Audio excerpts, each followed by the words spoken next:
June 4th, 2019 briefing.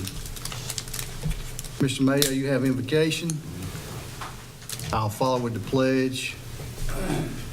Is there any discussion or adjustment of the agenda, Mr. Honeycutt? Yes, sir. We would like to walk on the approval of the EMS contract with MTech Revenue Management. If you remember at our last meeting, we recommended them to be the new billing company for EMS and NET, and we're still working on the contract, but we would like to recommend approval of that. We think we're far enough along working with our attorneys, but final approval of the contract would be by the county attorney. Would that be number 2 under new business? Yes, or- sir. Okay.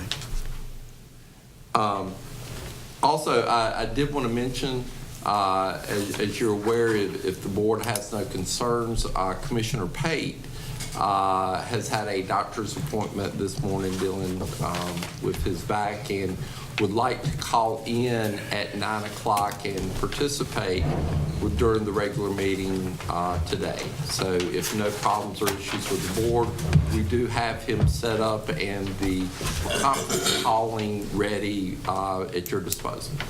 Everybody agree? I agree. I agree. Okay. Special presentation is the 100th birthday of Miss Gertha Benton. Who will be reading that resolution? I will. Okay.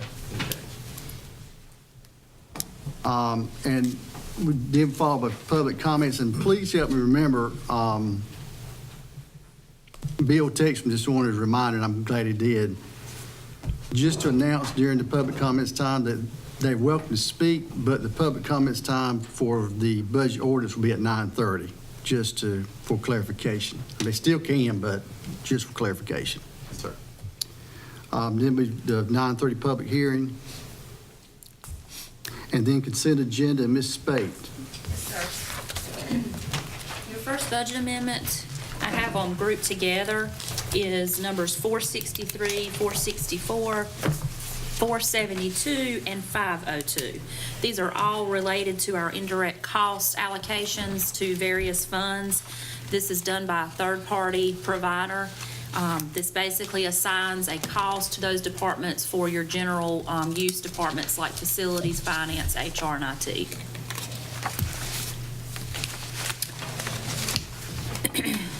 The next budget amendment would be number 480 for the library. We're anticipating and appropriating $8,000. This is a grant received from the library from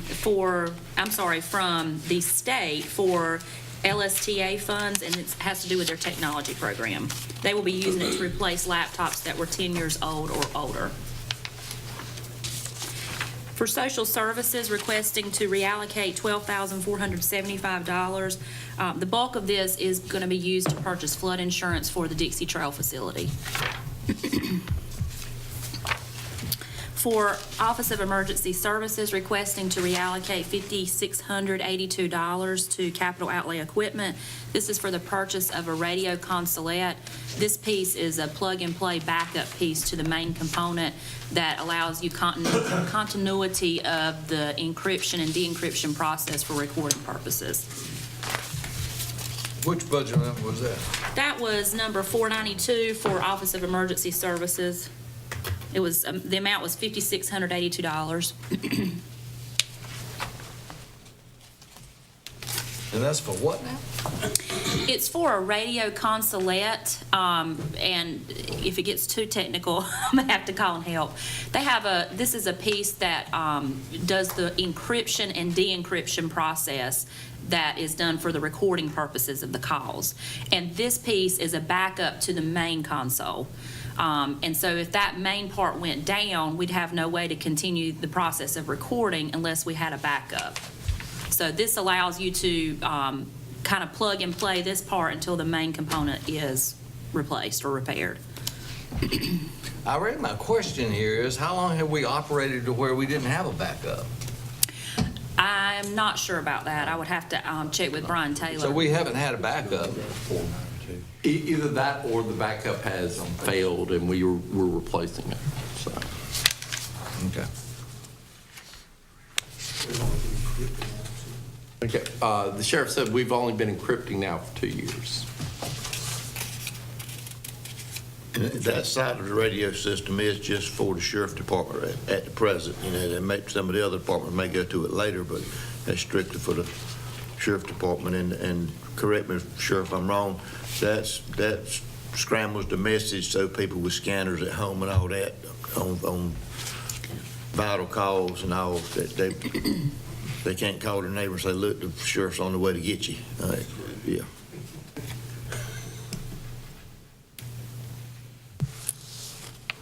Are we good? Okay. For services on aging, they're anticipating and appropriating a donation in the amount of $657 from Duke Energy for purchase of fans for this summer. I have two grouped together for social services, numbers 498 and 499. These are both funding authorizations that are adjusted throughout the year based on what they receive from the state. And this has to do with the Share the Warmth program and also the Energy Neighbor program. These are basically pass-throughs for us. For the law enforcement separation allowance, we're requesting to reallocate $21,986 that were remaining from the merit increases for the law enforcement separation allowance. And this cost has just exceeded our original budget based on additional retirements throughout the year.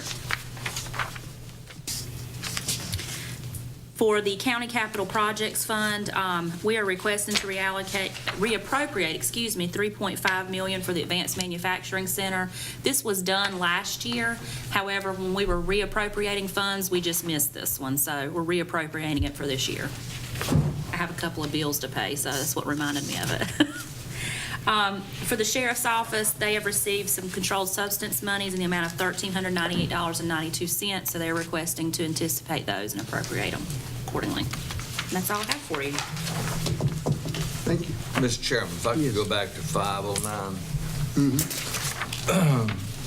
It's my understanding that this $3.5 million is actually taken from reserves. It was not financed. Right. This was, we allocated this a couple of years ago. We're just reallocating it back so it doesn't roll into fund balance. So, but this is not new money. This is old money that we have already allocated from fund balance. I understand, but we did not finance this project. No, we did It was all not. taken from reserves. Reserves and also, bond money from the community college. That they Well, have. So is this bond money? No. This is our portion of I it. know. I'm sorry. I mean, what I'm saying is they already are using funds from the bond. Right. State bond. Right. But in addition to that, we have allocated $3.5 million from our reserves to complete this project. Right.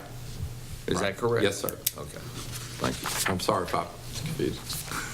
And just for one, this is a continuation of the Advanced Manufacturing Center that was down on Dixie Trail that got moved out to the college. Yes, sir. And The automotive center that they're also doing now, this is part of that funding. That's my question. Okay. All right. The automotive center is included in this 3.5? Yes, sir. Okay.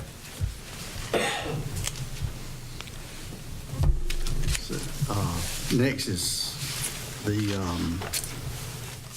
sale of property. Yeah, I can. Good morning. We received this request from the city of Goldsboro that this was approved at the May 30th meeting, and these are the materials from their meeting. At issue is what's been labeled lot number 1 and lot number 3. As I'm sure you recall, under Session Law 2004-94, the city can sell property, non-conforming lots to adjoining property owners for $1, and that's what's happened here. So Lot 1 is going to be split between the two property owners, then Lot 3 is between Mr. Core, who owns 919 North John Street. So the city council approved this at the May 30th meeting, and they're just asking for your approval since these are jointly owned and they were prior foreclosures. So this would be sold for $1, these lots. And just for your information, Lot 2, that's right here, they did ask for our approval, but we actually don't jointly own that. That's only city property, so only Lot 1 and 3 need your approval. I'm good. Anyone have any questions for Andrew?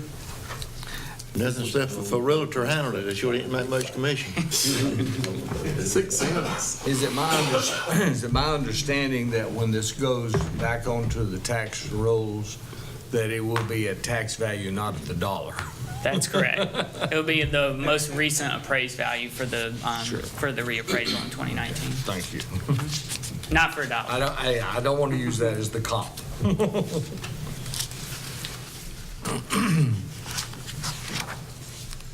And then would you like to explain the resolution for the retention schedule? Yes, sir. Thank you, Ms. Oh, that's Carol. I'm sorry. I No, skipped no one. problem.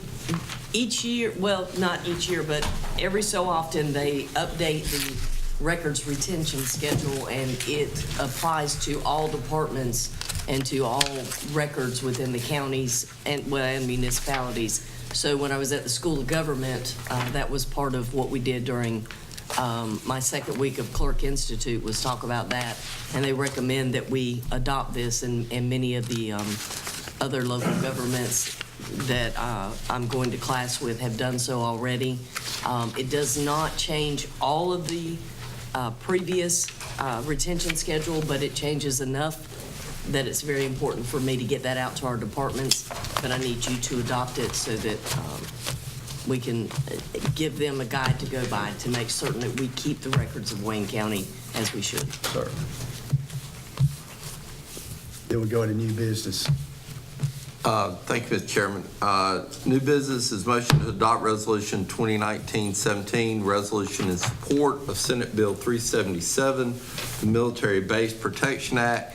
Basically, what this does is this has the support of the Chamber, the MAC, and also Seymour Johnson, is making sure that they're not putting obstacles within the training grounds for the flight path for our F-15 fighters going to Dare County on the bombing runs. So making sure that windmills or no obstructions shall be placed within that flight path.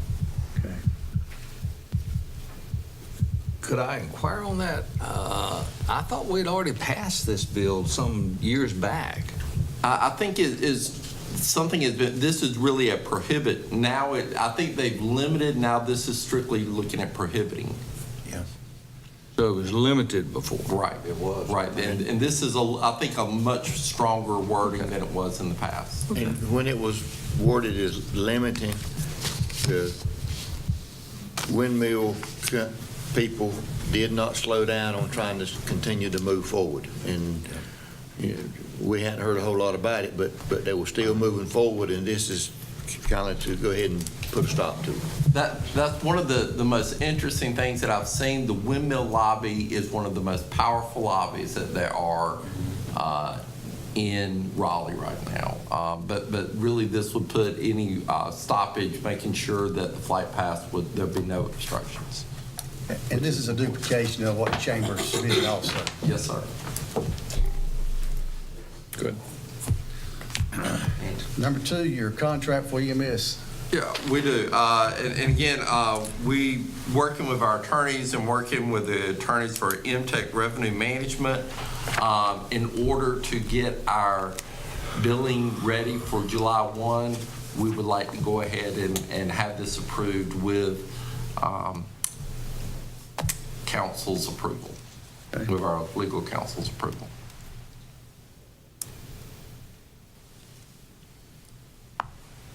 So hopefully this will be a quick meeting. Mr. Chairman, Yes. we need to, I don't see where the appointment committee, we got one reappointment today. I'm sorry. I sure left that off of there. I am so sorry. I did. We can do one of two things. We can add it today, which would be, we'd have to go back and add we'd have to adjust the agenda, or we can wait until the 18th, and that's my. I mean, it ain't a big deal, adjust the agenda, let's just walk it on. I mean, that's all right with y'all. That's a reappointment anyhow. My apologies. You'll find out later on you were right. So how about after special recognition? Yes, sir, that would be perfect. Wayne, don't let me forget now. I'm writing it in, but still. Okay. Then we have our commissioner reports, manager's report, and we will have closed session today. Yes, sir. Okay. All right, if it's okay with everyone else, we'll close this and be back at 9 o'clock. Have a little stretch break. And 9 o'clock, we'll open the meeting up.